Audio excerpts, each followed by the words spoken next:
संपूर्ण भारतवासियांना मी आग्रहाची विनंती करते की त्यांनी आपले कर्तव्य बजावताना आलेले दुःखापासून, संकटापासून स्वतःचे रक्षण करावे. तसेच येणाऱ्या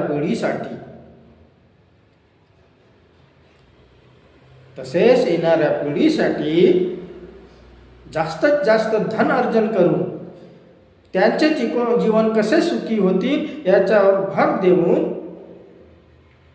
कार्य केले पाहिजे.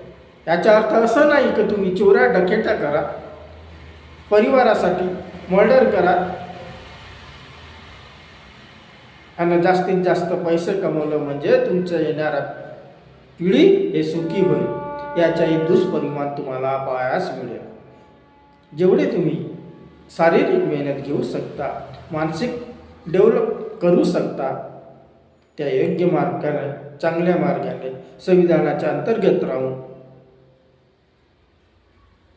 जास्तीत जास्त पैसे कमवले पाहिजे, सेव्हिंग केले पाहिजे. सेव्हिंग करताना तुम्हाला भविष्यामध्ये येणाऱ्या अडचणींना तोंड देता येईल. कारण की हे जग पैशावरच्याच मागे धावतो. प्रत्येक गोष्टीला पैसा आवश्यक आहे. मुलाला बापाकडून पैशाची आवश्यकता असते. प्रत्येक वस्तूला, कोणती अशी वस्तू नाही, पत्नीला पैसे नाही दिल्याचं, वेळेवर सामान नाही आणलं तर तिथेही घरचं वातावरण अशुद्ध होतो.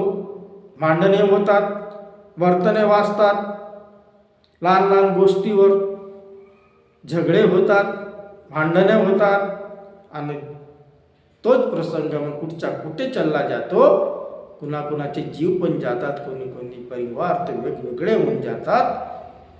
असे आमच्या समाजामध्ये कितीतरी उदाहरण पाहायला मिळेल. तरी पण पती पत्नीने एकमेकाला समजून जीवनाचा गाडा खिचावा.